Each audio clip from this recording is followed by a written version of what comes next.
এই গাছটিকে দেখুন। এই গাছটি একদিকে চারদিকে ছড়িয়ে আছে দেখুন। এখানেও দেখুন এই গাছটি আছে। এই গাছটির ফুলগুলি খুবই সুন্দর। ফুলগুলি দেখাচ্ছি দেখুন।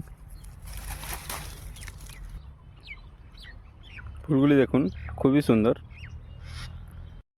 এই গাছগুলির বৈজ্ঞানিক নাম ল্যান্টানা ক্যামারিস।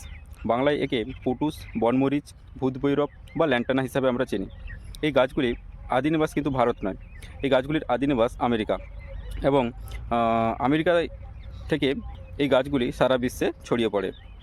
যখন ইংরেজ ভারতে আসে তখন তারা বাগান সাজানোর জন্য এই গাছগুলি ভারতে নিয়ে আসে।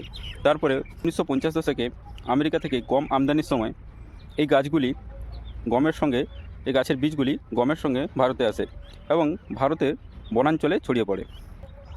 এই গাছগুলি IUCN-এর 200টি ক্ষতিকারক উদ্ভিদ প্রজাতির মধ্যে একটি। এই গাছগুলি ক্ষতিকারক দিক বলতে এই গাছগুলি প্রচুর তাড়াতাড়ি বাড়ে এবং পুরো বনকে দখল করে নেয়। বনে অন্য কোনো গাছ জন্মাতে দেয় না। এবং রিসেন্টলি এই গাছের প্রভাবে সম্বর জাতীয় এক প্রকার হরিণের সংখ্যা কমে যাচ্ছে, ফলে বাঘের বসবাসের অসুবিধা হচ্ছে এবং বাঘ লোকালয়ে চলে আসছে। এবং এগুলি যদি পশুরা খায় তাহলে পশুদের বিভিন্ন রকম অ্যালার্জি এবং অনেক অসুখ হচ্ছে। এই গাছগুলি খুবই ক্ষতিকর এবং এগুলি পুরো বনাঞ্চলকে দখল করে নেয়। পাখিদের জন্য এই গাছগুলি ক্ষতিকর।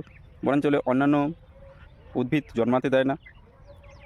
এরকম নানান তথ্য জানতে অবশ্যই চ্যানেলটি সাবস্ক্রাইব করুন।